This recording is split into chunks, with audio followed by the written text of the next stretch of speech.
Living in Virginia, you're in the fast lane on the information superhighway. We've invested $3 billion in Virginia's broadband network to give you one of the fastest internet connection speeds in the world, so you can build relationships, bring new business to our state, and meet the future of education. It's amazing what we can do together. Visit VCTA.com to learn how broadband connects the Commonwealth.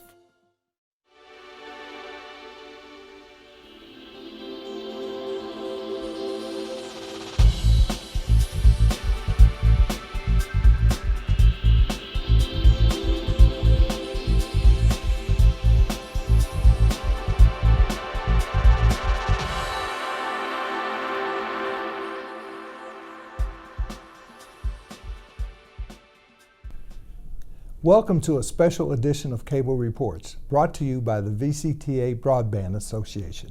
I am Woody Evans. Today we are featuring several members of the Puller Institute, dedicated to former Senator Toddy Puller, who served 24 years with great distinction in the House and Senate. They are junior and senior high school students from the 36th Senate District in Northern Virginia, represented by Senator Scott Surville. While here in Richmond, they are watching the legislative process both in the House and Senate, meeting with policymakers, and visiting historical sites. Welcome, everybody. Let me introduce Carolyn Leibowitz. Good to see you. Nice to see you, too. Leah Surville. Good to see you. Vanessa Vargas and Tenny Shaughnessy. Good to see you. It's great to see you. So tell us, why are you here? I'm here because I've had a passion for politics since about the 8th grade. I actually served as a page here for the House of Delegates.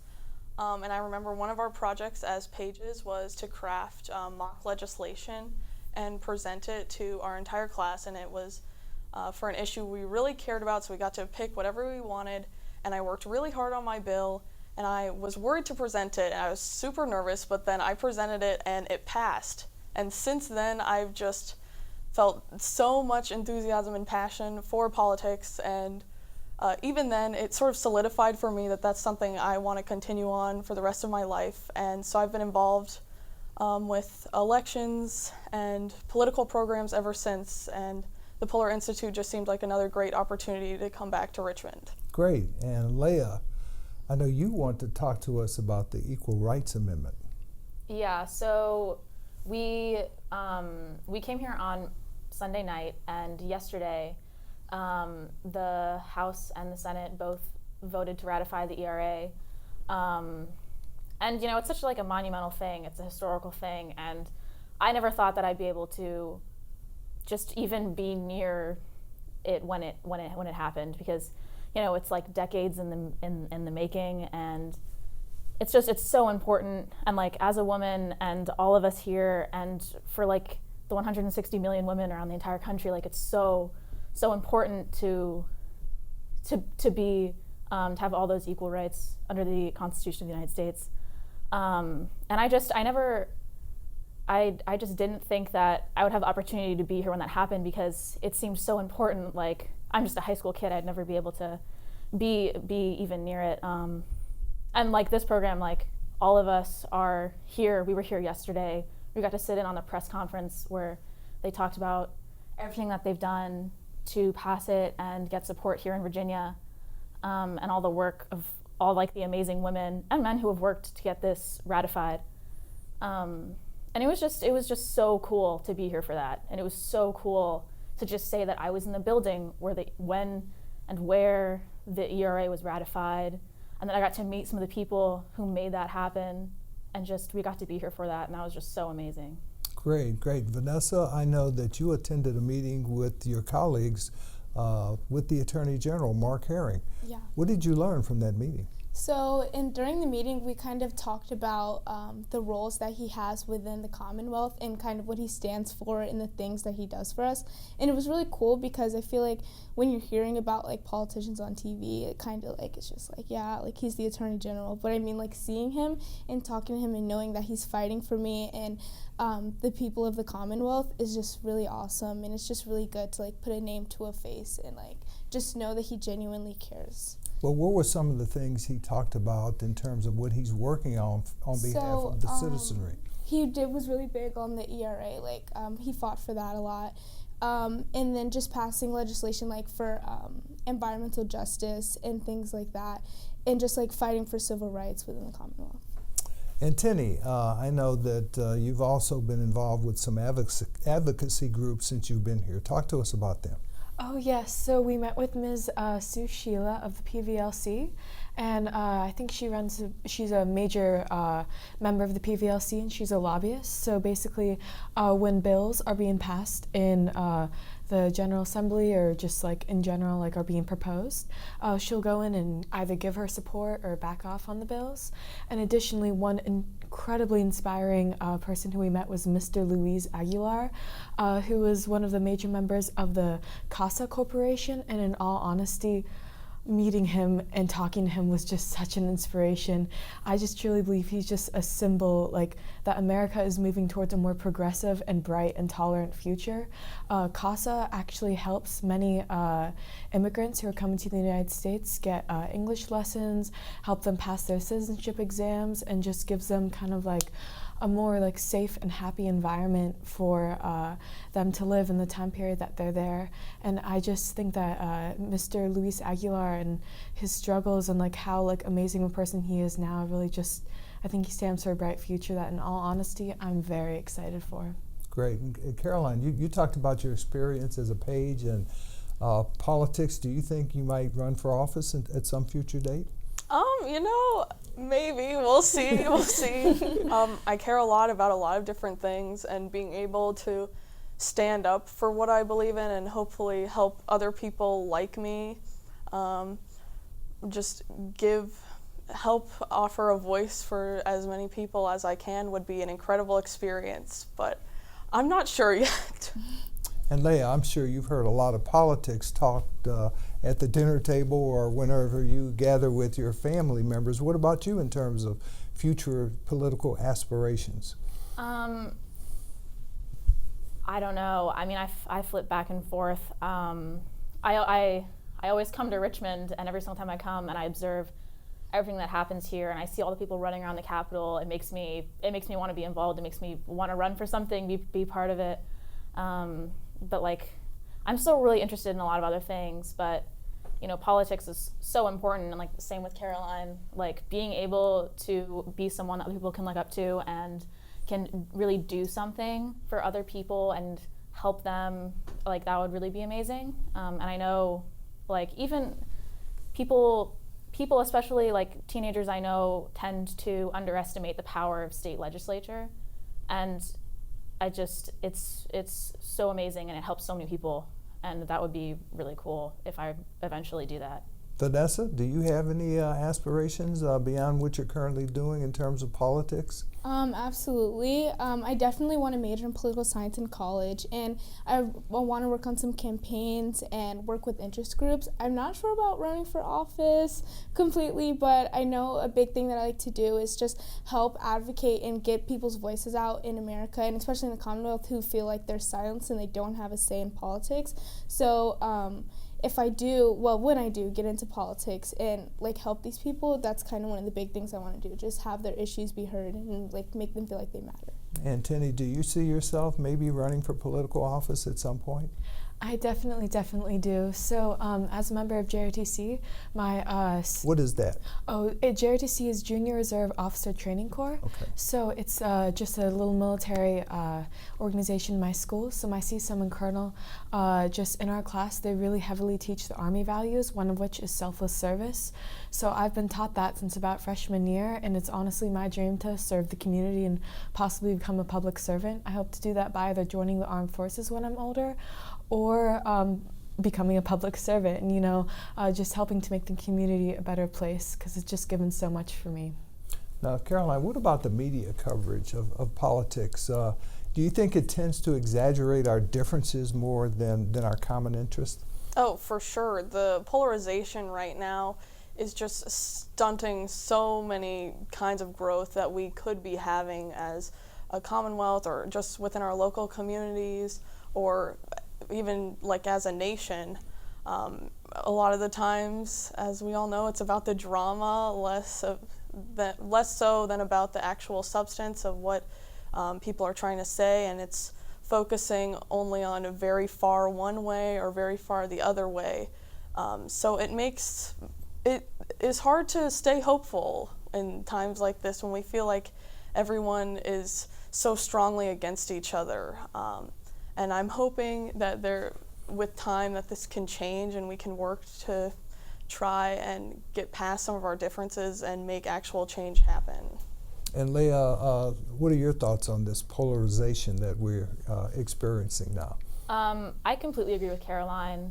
The media does exaggerate a lot. It contributes a lot to that. I'm not really sure what we can do right now to prevent more polarization, especially with social media being there. Everyone's voices are out, everyone's voices are there. But that also leads to people having sort of like no filter, which then pushes us farther apart.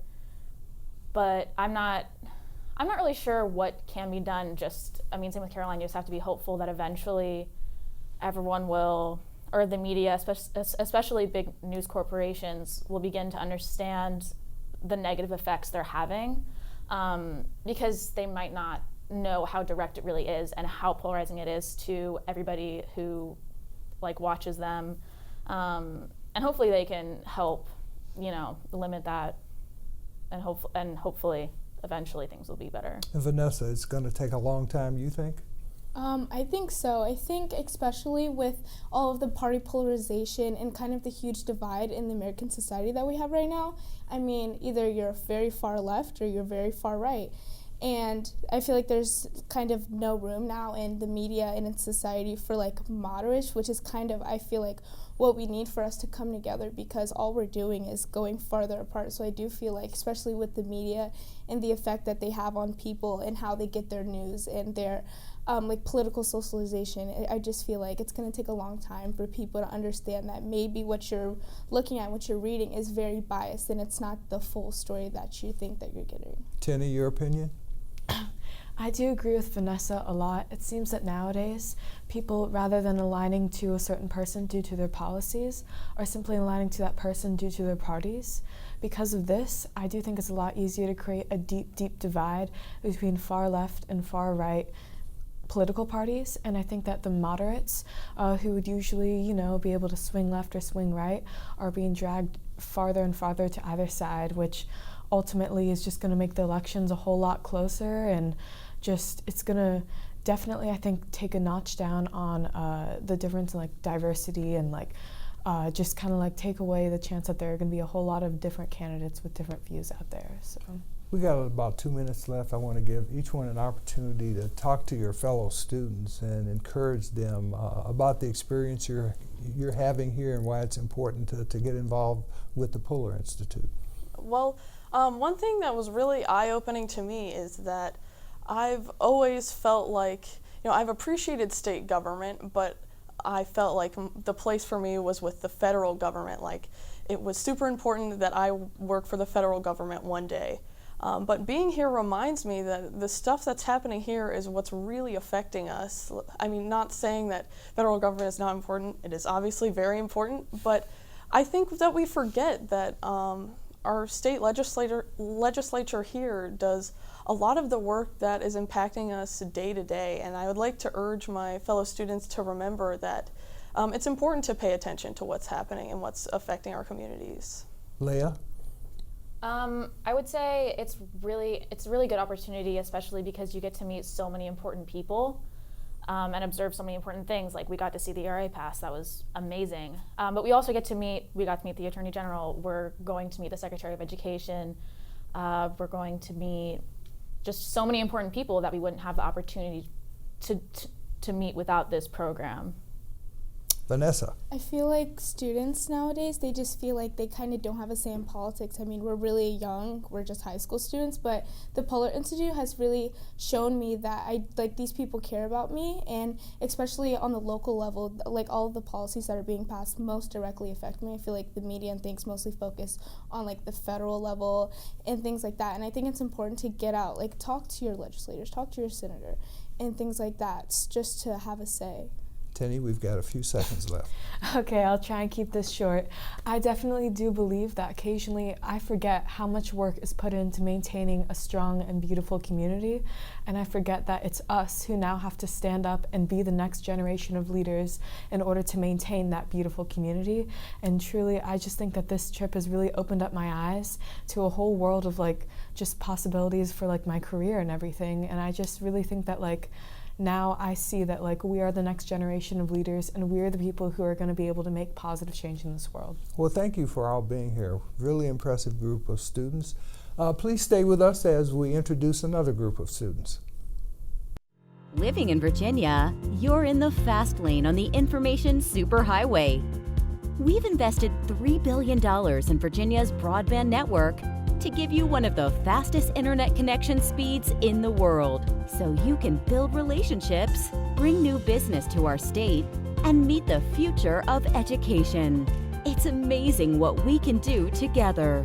Visit VCTA.com to learn how broadband connects the Commonwealth. Welcome to our second group of students from the Puller Institute. Welcome, Michael Seshi. Thank you. And Belle Andreyuk. Thank you. Leslie Campbell. Thank you. Olivia Henry. Good to see you all. Thank you for being here. Michael, I know you had a recent meeting in the Office of the Attorney General, Attorney General Mark Herring. Talk to us about that meeting and your impressions. I thought the Attorney General came off as a down-to-earth, cool guy. It's cool to see someone like that you hear about and read about on TV or in like the news. It's really cool experience. We learned a lot about what he does in his daily job, how he can help other constituents as well. So it was a really cool experience. Yeah, I imagine it was an eye-opener because most people don't have a clue about what the Attorney General does versus the governor versus a member of the House of Delegates in the Senate. Mm-hmm. I mean, it's awesome. You get to learn a lot. It's, like you said, very eye-opening. And if like people like us who like are really interested in law and like want to go into that profession, it's nice to learn from someone who's already done it and has years of experience as well too. And Belle, I believe you, among others, attended the Equal Rights Amendment press conference. It must have been really exciting for you. It was incredible. It's pretty personal to me. I work a lot with the Girl Up program at my school, and we have been canvassing and really working towards getting this like ratified. And the president of that club could not come to be a part of this because she had other just things to do, but I informed her the whole way because I knew it was really important to her, and actually being able to see like the movement around it was really incredible. And I wish that she could be here to see that because she's super passionate, and that's like it's been her goal for such a long time, and to see it happen in real life is like a game changer, and it really reflects our progress and our growth as a community in general, but also as a nation, and how we're progressing to make things more equal, and so everyone has an equal shot at doing what they love. And Leslie, being able to be here is a very eye-opening experience, I know. How did you come to be involved in the Puller Institute? Well, it all started with my youth NAACP group. Our leader told us about an opportunity to come to Richmond and be a part of this program. And I always saw politics more as a hobby. It was something that, I just had interest in. I never thought of it as a possible career. So this whole experience has been really eye-opening for me. All the different careers and different pathways to, become involved in politics. And Olivia, you also attended that meeting with the Attorney General. What were your impressions? Well, being someone that adores the law, I always knew from a young age that I wanted to go into law. I wanted to do something with it. But being able to see the man that really embodies law in Virginia, something about that was so inspiring. I genuinely, as you said earlier, didn't know much of anything about what the Attorney General does, but when I was hearing him talk and that his prerogative was just helping people, I was like, being able to help people through the law and through being a public official, being a role model, talking to students like us, it was really inspiring. And it was just one of those moments where I was like, oh, I want to share this moment with all of my other friends that do law. Just, we're all so passionate about it, and having a role model like that, it's amazing. So, Michael, what have you learned about the legislative process that you did not know before you came to Richmond? It's a very long process. It's very tough. There's a lot of aisle breaking that you have to do to get across, to get both sides on the same path. It's like you said, very tough process. Long. Smart people are there making laws all the time. So. And Belle, what about you? Have there been any surprises about the legislative process? Some people call it sausage making, therefore you shouldn't be involved in it. I think that coming in here, I knew that it was the process of getting like a bill per se passed was extensive, but all the setbacks that you have to learn to deal with and overcome, and seeing that reflected in our delegates and the people who represent us and how they do it, I can really take something from that going forward into a profession like this. There's disagreements. There's people who will say, no, I don't like this bill. And we met some advocacy groups, and there was this one woman who described her experience opposing a bill, like testifying for it, and she was saying how beforehand you have to let the bill who it belongs to, the person know beforehand, I'm going to either oppose your bill in public or I will sit back and just let it slide, but just know that like I'll be taking action. And those steps I didn't really know happened, and I thought it was more like I oppose, like yay or nay, but it's really more extensive than that. So Leslie, it sounds like there's a lot of work behind the scenes, Right. even before a bill is introduced or goes to committee. Mm-hmm. Talk to us about those kinds of things that you have learned since you've been here. Well, I definitely didn't realize before I came here how much behind the scenes work it did take to get a bill passed. A lot of our mentors are legislative aides and work for the senators. And just the amount of planning that this takes to get bills passed was very surprising to me. And Olivia, you want to be a lawyer, I take it, and there are a lot of lawyers in the General Assembly. Is that something you think you would ultimately aspire to as well? Yes, especially being here. I originally came to the Polar Institute to see if politics is something I wanted to do. I wanted to make sure that before I got into the nitty-gritty, all the behind-the-scenes work, that I was prepared. And being here, I realized like this is where I want to be. Just being able to help people through policies, there's something so inspirational about it. And having the advocacy groups come in, the air about this place, it's something different. And Michael, do you have a heightened interest in politics now, maybe leading you to run for public office at some point? Not sure about that, because like Olivia said, I did come here to see if I wanted to be interested in law, because politics is something that I've been following for a long time. It's very interesting to see how lawmakers can introduce policies that can like change the whole like shape of a nation or a state. So it's cool. It was a good experience here. And Belle, what about you? And of course, there are many opportunities at the local level. There's boards of supervisors. There's city councilmen. You don't have to run to become a state delegate or a state senator. You think you might be interested in something like that at some point? I'm definitely interested in law, and I kind of came to the Polar Institute wanting to either rule out one of those or become more interested in it. And I do really love what they do at the state level, but I'm thinking more like international, like corporate type law. But I realized one of our mentors, she's going to the Peace Corps for 2 years, and she was working here as like a means before she got there to her end goal, which is to be an international type like like aid, and I think that's kind of the path I want to follow. And being here and working in the state level, especially in Virginia, being such a crucial like groundbreaking like root of law, is something I would be definitely interested And Leslie, what about you, either in terms of advocacy or elected office? Well, I've always wanted to help people, so I think I probably will go towards the advocacy route.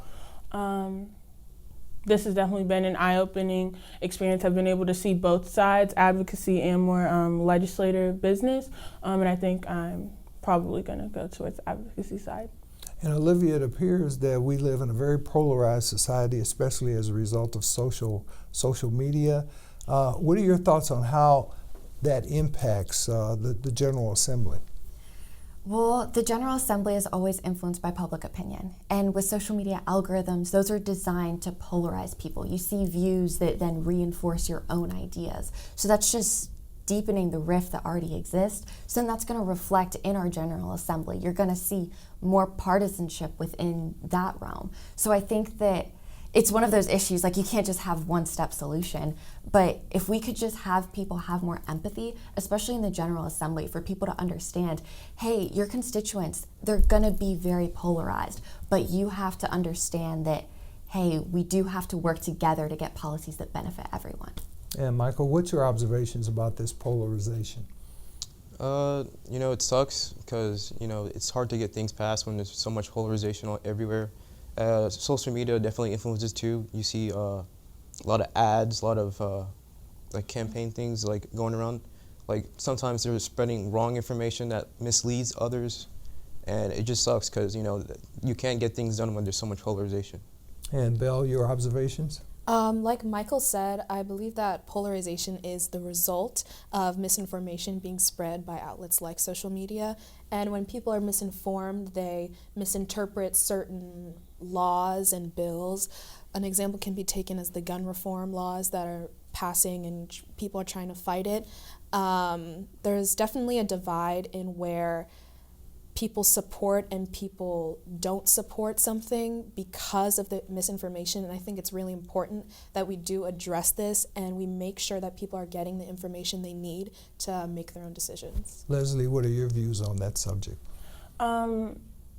Especially after the 2016 election, I feel like polarization has definitely grown to a max in this country.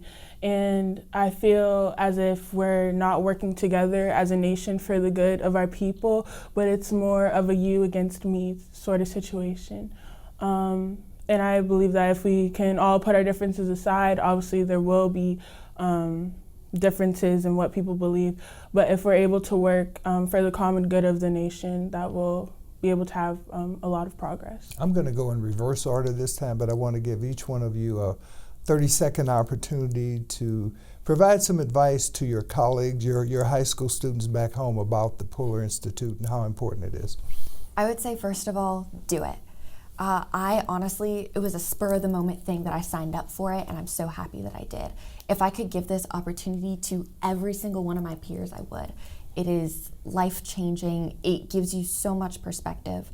So most definitely just do it and take every opportunity, both hands ready. You may have the last word. Okay. I agree with Olivia, just do the program, whether you're interested in law or not. If politics is one of your hobbies, this has been such an eye-opening experience.